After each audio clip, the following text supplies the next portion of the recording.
성과에 가장 지대한 영향을 미치는 부분은 자산 배분이었다라는 생각을 해서 저는 지금 현 국면에서 데이터 경제 관련한 주식 중에서 가장 센 거는 구글처럼 보여요. 손실나는 종목을 파는 거는 굉장히 잘 해야 된다. 그걸 잘 해야 된다.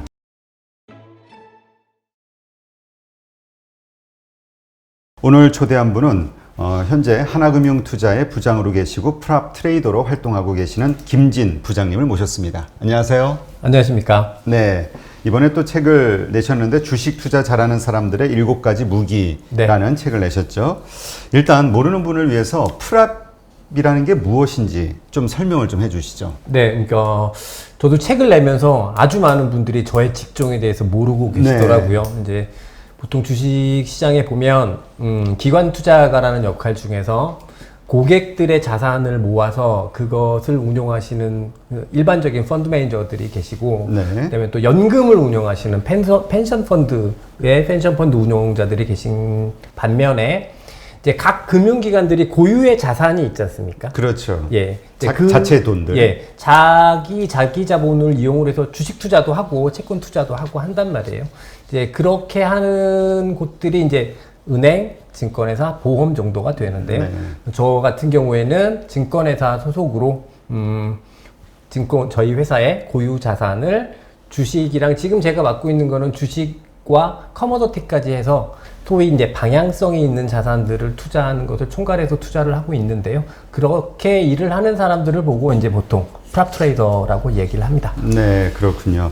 그러니까 뭐 쉽게 얘기해서 그냥 우리 일반적으로 얘기하는 그 회사에 소속된 그 금융기관에 소속된 트레이더, 네. 그 업무를 하시는 건데 그 돈이 단지 이제 그 금융기관의 돈을 가지고 이제 회사 돈이죠. 예, 회사 돈을 가지고 이제 적극적으로 투자를 하시는 거죠. 네.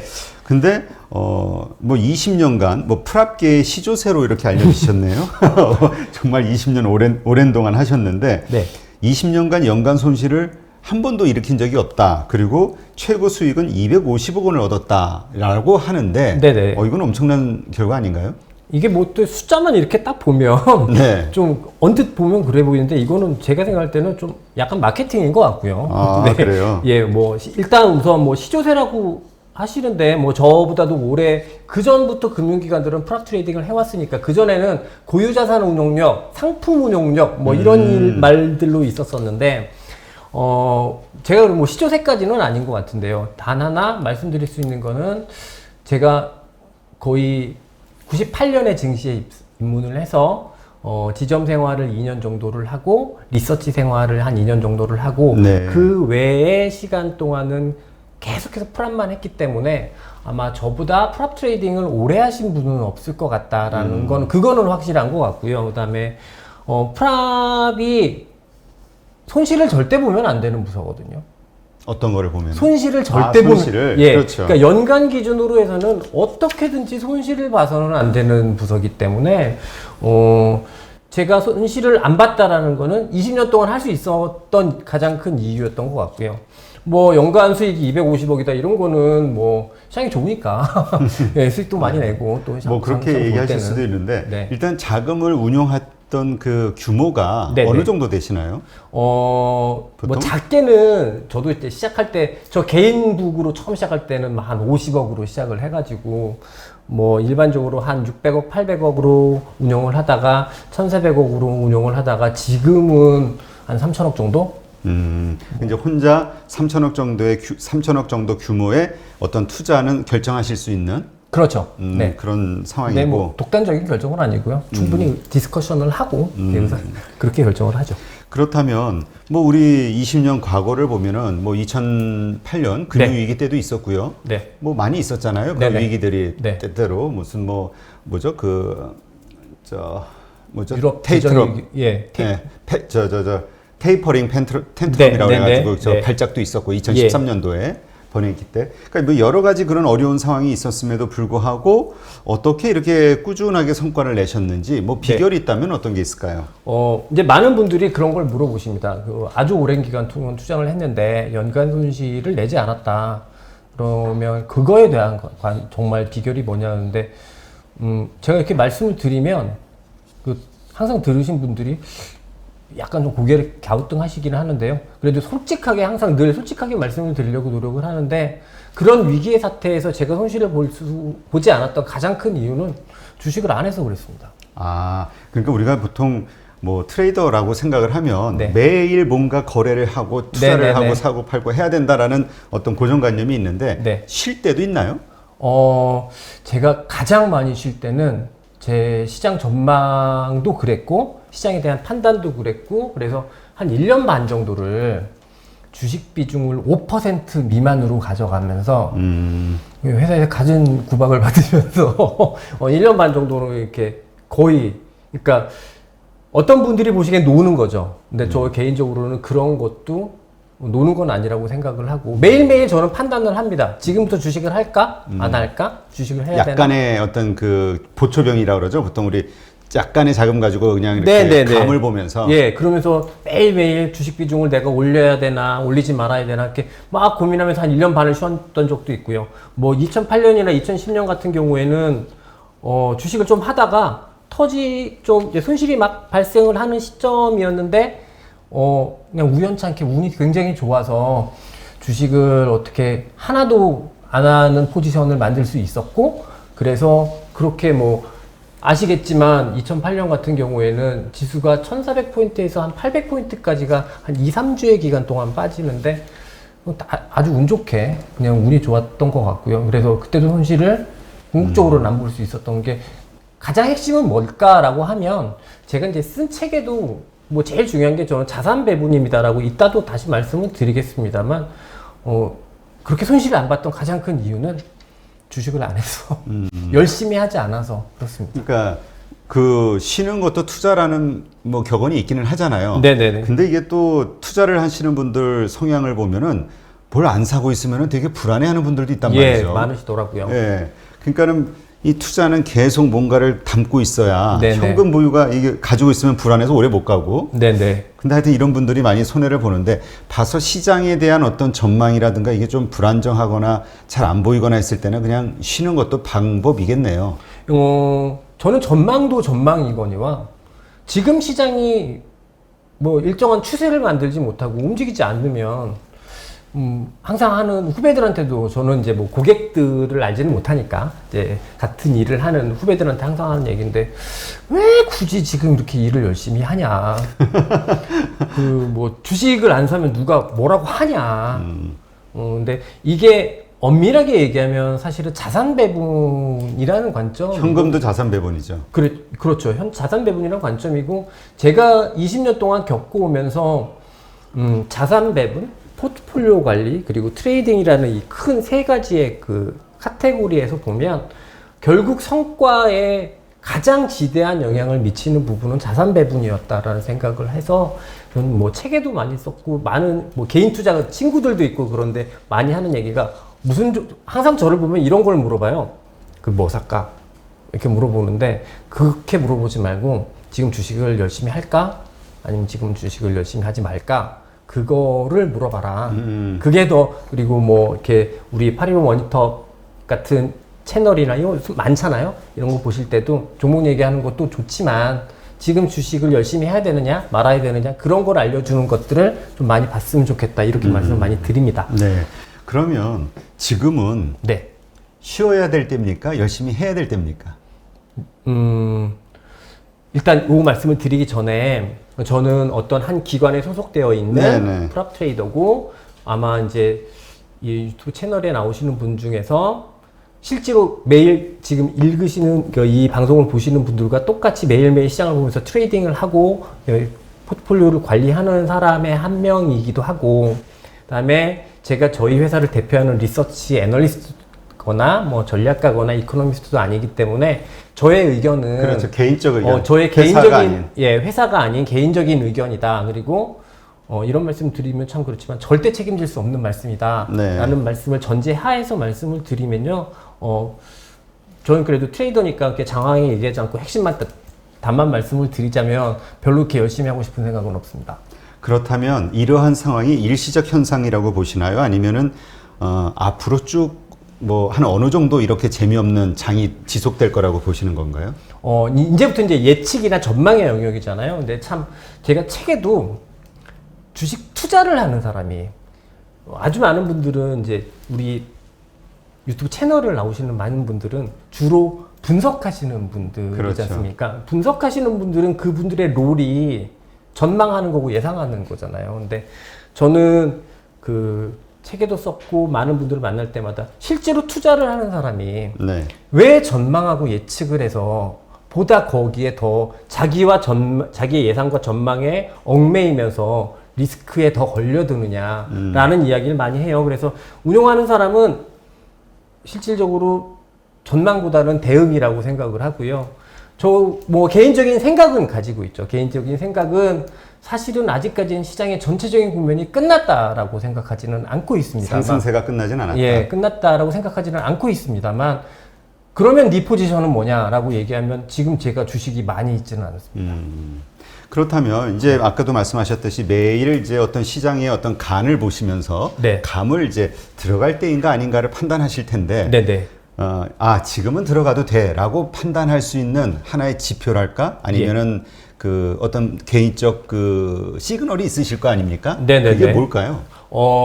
우선은 뭐 지금 요 부분에 대한 말씀을 현재 시장에 맞춰서 말씀을 드려야 될까? 아니면 전체적인 그냥 약간 개념적인 부분으로 말씀을 드려야 될까요? 일단은 우리 현재 한번 맞춰보고요. 예, 그다음에 예. 전체적인 개념으로 한번 네. 이야기해 주시죠. 일단은 저는 지금의 현재 시장의 전체적인 사이클은 그냥 팬데믹 이후에 나타났던 시장 사이클이라고 생각하지 않고 있거든요. 사실은 2016년, 2017년부터 나타났던 어떻게 보면은 뭐 굉장히 많이 나오는 이야기지만 뭐 4차 산업혁명과 관련되어 있던 혹은 데이터 경제와 관련되어 있던 그런 시장 사이클이 이어지는 구간이라고 생각을 하고 그 안에서의 시장의 주도주는 일시적으로 어떤 종목이 올라가고 빠지면서 이렇게 바뀌긴 했지만 올고지 계속 끌고 올라왔던 거는 데이터 경제와 관련했던 종목들이 글로벌하게 시장을 리딩하는 종목이었다고 생각을 하고요. 그렇게 본다고 하면 저는 지금 현 국면에서 데이터 경제 관련한 주식 중에서 가장 센 거는 구글처럼 보여요. 미국에 있는 구글처럼. 구글. 예. 그리고 구글은 이제 21선이 약간 깨지는 수준 정도의 주가 하락만 있거든요. 네. 그러면 아직까지 트렌드가 완전히 깨지진 않았다라는 게 제 입장에서는 지금 보면 바로미터인 거죠. 근데 단 하나 시장이 최근에는 조금 더 복잡하게 진행이 되고 있는 것처럼 보여지는 건 코로나 때문에 팬데믹이라는 것 때문에 데이터 경제는 원래부터 쭉 갔었던 거고 거기에 재정 정책이라는 어떤 경기 사이클이 던져지면서 그렇죠. 그러면서 소위 이렇게 그로스 주식이라고 하는 밸류에이션이 높은 주식이 금리에 따라서 막 움직임이 조금 둔화될 때 이를 조금 상쇄하는 다른 소위 얘기하는 경기 민감주들 뭐 이런 주식들이 막 이렇게 움직이면서 그렇죠. 지금은 진행을 하고 있는데요. 저는 이걸 큰 그림에서는 뭐 조금 제가 영어를 써서 죄송하긴 합니다만 한국말이 더 어렵더라고요. 그 민리버전 현상이라고 생각을 하고요. 평균 획이라고 생각을 하고 결국 2016년부터 보면 퍼포먼스가 그로스 주식은 이만큼 있고 얘네들은 이만큼 있는데 이게 이렇게 약간 모여지는 과정? 요 정도인데 이게 지금은 재정 정책이라는 것 때문에 상당히 보통 시장 사이클에서 민리버전은 한 달을 넘어가지 않는데 최근 같은 경우 재정 정책이라는 이 경기 사이클이 붙으면서 조금 길게 진행이 되고 있는 거다라고 생각을 하고요.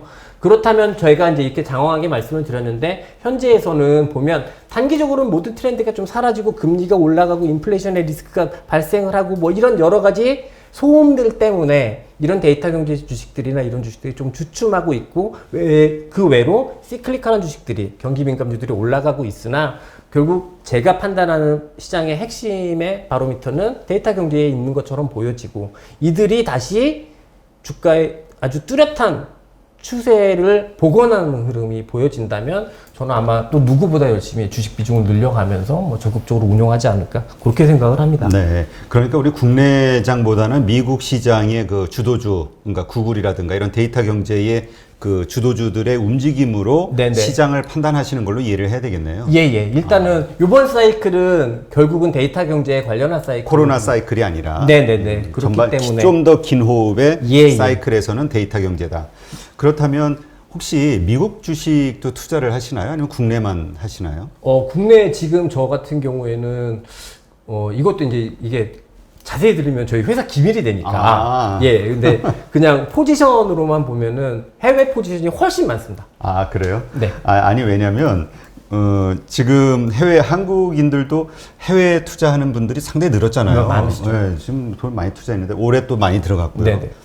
근데 이분들이 좀 수익을 나고 있다가도 요 최근 한 네네. 열흘 사이에 예. 20-30%씩 폭락이 돼 버렸잖아요. 기술주들이. 네네네네. 뭐 데이터 뭐 말씀하신 예. 클라우드 관련된 네. 주들이라든가 뭐 데이터 특히 뭐라 그럴까요? 그 중소형주들 혹은 네네. 뭐 많이 폭락했죠. 그렇습니다. 그래가지고 그 아크 인베스트가요. 네. 그 대표되는 캐시우드가 그 캐시우드로 대표되는 그 ETF조차도 한 30% 고점 대비 엄청 폭락을 많이 했고요. 네. 이게 네. 많은 분들이 그래서 이제 기술주는 끝난 거 아니냐고, 또 미국에서 나오는 뉴스는 기술주는 이제 팔아야 될 때다 이런 뉴스가 막 나오고 예. 불안한 거예요. 네네네. 어떻게 해야 됩니까? 이 손실을 본 상태에서 정리를 해야 되나요? 아니면 말씀하신 대로 좀 더 버티면 그 상승하는 날이 올까요? 저는 이 데이터 경제 관련한 주식이라고 해도 사실은 보면은 그 컨셉 속에서 종목들은 계속 바뀌거든요. 네. 사실 2017년, 2018년에 글로벌하게 아마존을 따라갈 수 있는 주식은 없었습니다. 근데 아마 뭐 혹시 이제 차트 한번 보시면 좋겠는데 최근 2년 동안 아마존은 거의 아주 박스권에 갇혀 있습니다. 네. 예, 그런 식으로 또 최근에 데이터 경제 관련해서 가장 핫했던 주식은 테슬라인데, 그렇죠. 예, 테슬라는 또 이렇게 빠지고 있죠. 근데 반대로 만약에 그렇게 데이터 경제에 관련한 주식들을 막 했는데 손실을 보셨을 텐데 구글을 갖고 계셨다. 아마 손실 별로 안 나셨을 거예요. 네. 페이스북을 가지고 계셨어도 손실이 그렇게 많이 안 나셨을 거예요. 그러니까 소위 이 말씀은 뭐냐면 아직 그 컨셉을 끝나지는 않은 것 같고요. 대신에 그 안에서의 종목은 바뀐다. 그리고 그 종목의 이 바뀌는 흐름은 충분히 또 따라갈 필요가 있다. 저도 매매를 많이 하는 편은 아닙니다만 그런 식의 포트폴리오 조정은 당연히 해야 되는 거겠죠. 그 매매 그 시점 얘기하셨으니까 네. 보통 사면은 무슨 트레이딩이라고 하면 우리는 샀다 또 금방 팔기도 하고 이런 걸 네네네. 자꾸 생각을 하니까 예. 보통 매매 주기가 어떻게 되십니까? 제가 이제 제 책에도 제가 프랍 트레이더가 쓴 책 이러니까 그 서평들을 제가 다 읽어봤는데 프랍 트레이더가 썼다고 하니까 기술적 예. 차트에 관한 책일 거라고 하는데 제가 사실 그 차트를 잘 모르거든요. 아, 그래요? 네. 그럼 뭘 봐가지고 판단하시나요? 예, 저는 정말 그냥 트렌드만 보고 판단을 하는 편인데요. 전형적인 트렌드 추종하는 사람이라고 보시면 될 건데요. 근데 주가만 고르는 게 아니라 이제 각종 경제 지표들이나 이런 것조차도 트렌드로 보려고 하는 편인데요. 어찌됐든, 가지고 계신 것 중에서 뭐, 지나고 나서 보면 몇 년 동안 안 판 주식도 있죠. 아, 그래요? 네. 그러니까 저는 트레이더라고 하니까 그냥 그 고정관념으로는 하여튼 뭔가 금방 사고 팔고 할 것 같은데 제가 생각하는 그 투자해서 돈을 버는 방법에서는 가장 반대되는 개념입니다. 그러니까 많이 트레이딩을 많이 하면 할수록 제가 그렇게 트레이딩에 그렇게 그 스킬이 뛰어나지도 않고 그게 재능이 있는 것 같지도 않고요. 근데 어떻게 20년을 하면 할수록 손실이 나더라고요. 근데 그리고 뭐 조금 편안한 말씀인데 저는 승률이 높아야 돈을 번다라는 생각도 하지 않거든요. 여러 번의 많은 거래를 위해서 거래 속에서 네. 승률만 높으면 돈을 버는 것이다. 이게 아니다. 예, 제가 한 번은 저도 이제 한 30대 중반 때는 그 제가 이제 팀장을 하고 있었었는데 저희 손익이 별로 안 좋아서 야 팀장인 내가 선물 옵션을 가지고 트레이딩을 한번 해볼게라고 하면서 이제 꽤 많은 금액을 가지고 한 달 동안 트레이딩을 했었는데요. 승률이 90%였습니다. 10번 트레이딩을 했는데 제가 9번 이익을 냈거든요. 근데 마이너스였습니다. 이만큼 먹고 이만큼 터져가지고 마이너스 났었거든요. 그래서 그 한 번 네. 사실 이 승률이라는 게 의미 없는 거죠. 예. 한 번의 승리라도 얼만큼 큰 거냐에 네. 따라 달리니까. 포트폴리오도 마찬가지라고 생각을 하고요. 저는 그 승률이 중요하게 승률을 높이기 시작을 한다고 노력을 하면 주식이 너무 어려워진다고 생각을 하고요. 승률보다는 고스톱을 밤에 이렇게 친구들이 밤새워 치면 어떤 사람은 돈을 벌고 어떤 사람은 돈을 잃어버리는데 이게 꼭 돈을 버는 사람이 뒷패가 잘 붙어서는 아닌 것 같거든요. 왜일까 이렇게 보면 돈을 버는 분은 수익을 날 때 쓰리고에 끝까지 먹는다. 예, 끝까지 다 먹는 거고 돈을 못 따시는 분들은 보면은 홍단 3점 수독, 고돌이 5점 수독 뭐 이거로 뒤에 가다가 독박 걸릴까 네, 봐. 네. 근데 저는 그래서 어떤 거냐면 승률이 높은 것보다는 네. 주식이 한번 내가 포지션을 잘 잡아서 수익이 나기 시작을 한다라고 하면 저는 하이컷이라는 게 저한테는 없거든요. 그러니까 이 정도 먹었으니까 이 정도 돈을 벌었으니까 여기서 이제 매도하자 이게 없다. 네. 끝까지 간다. 예, 예. 그러니까 뭐 끝까지 해서 끝까지 고점에서 팔지 않습니다. 이 트렌드가 충분히 끝났다라고 판단이 될 때까지는 들고 가거든요. 근데 대부분의 경우가 아주 세지는 시점에서 많이들 파세요. 근데 아주 세지면 제가 생각할 때는 더 그 간다. 추세는 더 강해지는 거거든요. 그렇죠. 그래서 한 몇 년을 갖고 있는 종목도 있었던 것 같긴 해요. 그러니까 많은 분들이 사실 팔고 나서 이 정도면은 충분해라고 생각하고 팔았는데 쭉쭉 가는 거 보고 되게 속상해하는 분들이 있단 말이죠. 저는 그게 제일. 근데 많은 분들이 그렇게 하시면 그래도 저건 먹고 팔았으니까 괜찮아라고 위안을 그렇죠. 하시는데 제가 생각할 때 손실나는 종목을 파는 거는 굉장히 잘 해야 된다. 그걸 잘 해야 된다. 손실 나는 거. 예. 근데 대신에 잘 가고 있는데 많이 올랐다는 이유로 급등을 했다는 이유로 주식을 팔아야 할까? 그러네요. 그거는 아니라고 생각을 하는 편입니다. 그게 이 수익률을 극대화시키고 승률이 높지 않더라도 승률이 높지 않더라도 결과적으로 돈을 버는 네, 연간 네, 네. 기준으로 예. 비법이다 네. 이렇게 이해를 하면 되겠네요.